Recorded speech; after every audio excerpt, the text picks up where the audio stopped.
Okay, so welcome everybody to Russell Heritage Golf. Today, this story is all about George. So George is a scratch, or I think now actually just crept up to a one handicap golfer who has aspirations to play the game.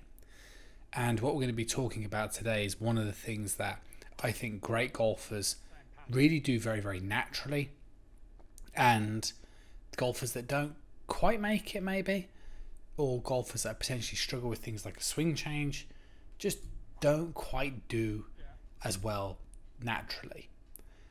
So what I thought we could do first and foremost is, as we're seeing George hit some shots here, it's kind of like we'll see thousands of golfers like this hit some great shots. But what I wanted to do, let's take a close look first at one of the greatest swings. So this is Collin Morikawa. What we can see with Collin Morikawa, what we know about Collin Morikawa is that he likes to play a fade. So he likes to move the ball from left to right for a right-handed golfer. But if we focus on the right image here, this has obviously been taken from TaylorMade Golf. What we can actually see is as the club comes down, the club path looks to the naked eye really, really neutral. So although we know he shapes the ball from left to right, that club path isn't moving too much, right? These numbers are really, really tiny, and that's what we're going to get out of today's video. We have a little glance of George's swing on the right-hand side here, and what we'll see is it's a slightly different story. So we can kind of see the way the club path is moving much more sort of across the golf ball, and what would be known as out to in. And this is one of the things that I think really affects, obviously, George's development, but loads of other golfers as well.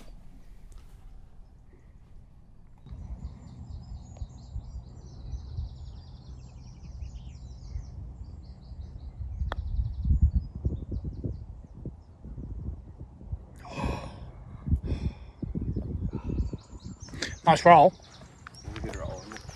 What we're saying at the moment is, on the golf course, we're struggling. Statistically, you're still tee shots and putting is where you're losing most of the shots. But I think the reason why the tee shots, as I'm sure you'd agree, is such an issue is just it's still a swing issue. Yeah. It's not like it's a driver swing issue. It's still a swing issue that's being exacerbated by the longer club. Yeah. Yeah. So at the first part of the session, club path too much left. Yeah. Face too open. Yeah, and with longer clubs, the bad one is when it gets a little bit more out and then face is even more open. Yeah. Okay. And then I think when it goes too much that way, I think that's when you lose that sort of compression as well. Yeah. I think it's almost like more of a glancing blow. Yeah. So you're neutralising it. Yeah. What's the feeling that's going with it? So just trying to make sure the path, the takeaway is still going back, because you're very prone to just throwing it on the inside. So keeping it kind of pretty straight going back, and then is almost feeling like it's just kind of like rerouting it and dropping it coming down. Okay. Because I obviously get more that way. Fine. But it's not like it's going to come, it's not coming massively from the inside. But it feels that sort of way. Yeah, but it almost feels like I'm dropping it more down the line rather than before. It's normally been kind of out and trying to really like dig into the ball. Sounds good.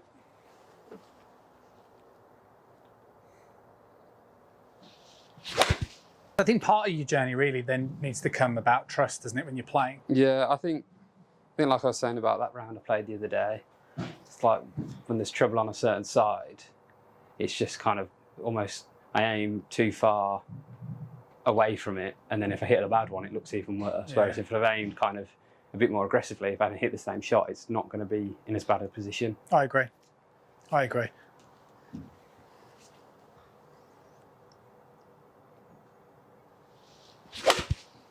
Yeah, because you're not going to hit it any better than that, right? No. So George basically just told himself the wrong narrative when he was missing shots. So an example here for a straight looking sort of golf shot would be, if we were looking at it the furthest right, as the club's coming down, club face would be slightly open. And then as it collides with the golf ball again, it'd be slightly open. Upon the point of separation, club face would then be square towards your target, and then it would close. And this is kind of known, if you like, as your sort of club path or the arc through the ball. Again, this is the kind of thing that I think a lot of golfers do naturally really good. Doesn't matter where the club ends up in space, they still managed to find a way to get the club. What I'm kind of saying with George, I think it was the opposite. The whole swing looked great, apart from that little bit. And this is an important couple of points now, really, before we sort of carry on with this video. So whatever you change in your golf swing must have an intent to affect impact. And the reason for this is because swing changes, they're not forever.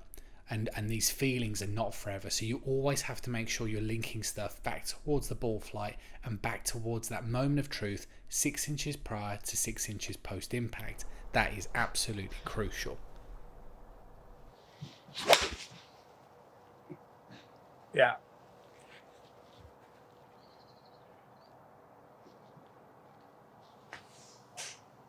So that's just face.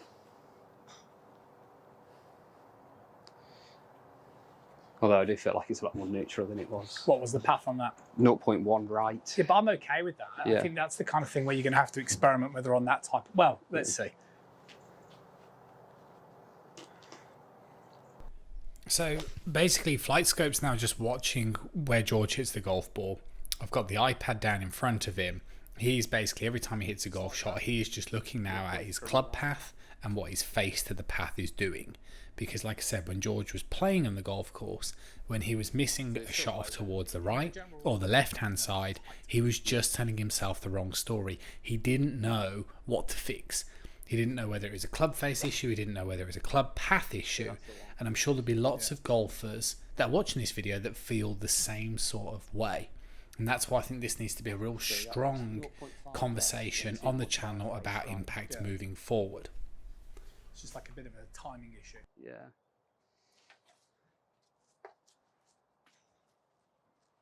So it's not as out to win like the bad. I suppose I've been neutralising it a bit, haven't I? But What are you still thinking about it? yeah. But obviously the other day it would have been further left path and face the same amount right. Well, I think if you don't cross the line left on this Yeah. type of club, which I think is unlikely to. Yeah, I think what I'm trying to say is this is the kind of club that you can probably, instead of trying to aim dead centre, Yeah. you can start to aim slightly flavouring the left-hand side. Yeah. And you know it's unlikely that it's going to go left. It's not impossible for it to go left, but it's yeah. unlikely that it will go left based on your ball flight miss. So Yeah. I think the thing is basically I think where you need to get to with this sort of stuff is you need to be hitting all the clubs and seeing your general miss pattern once you've settled down with this swing change. Yeah. So you might find that the shorter clubs it's 50-50, and as you get to the longer clubs it's say 80-20 more towards the right hand Yeah. side. And then I think when you're playing golf you need to aim to allocate towards that. Yeah. And that's when I think you're just ticking off the few boxes. Yeah, I think the way you're going to gain shots, I think the swing is really close. Yeah. I think she's tidying up the kind of consistency of I path. think so. And I think just trying to do things like your distance control, but I think we do that with the Midlands golf team, so you Okay. can use the real ball. Okay. Yeah. Because the ball normalisation is just adding about 10% on for what it's actually seeing. Yeah. I mean, and what are these? 20%. Exactly.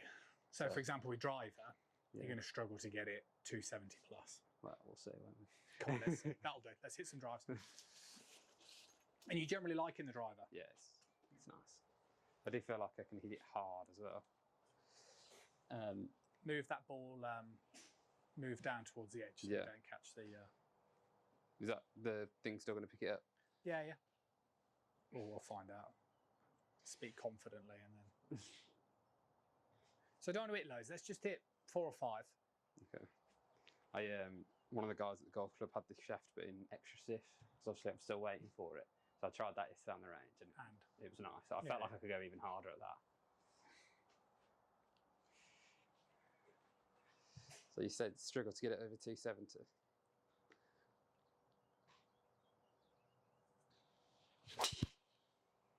Didn't see it. Slightly left. Yeah. I told you, didn't I?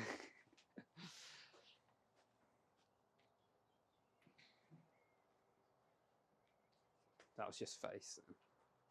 I didn't see it at all. It came out low. Yeah, kind of lowy left.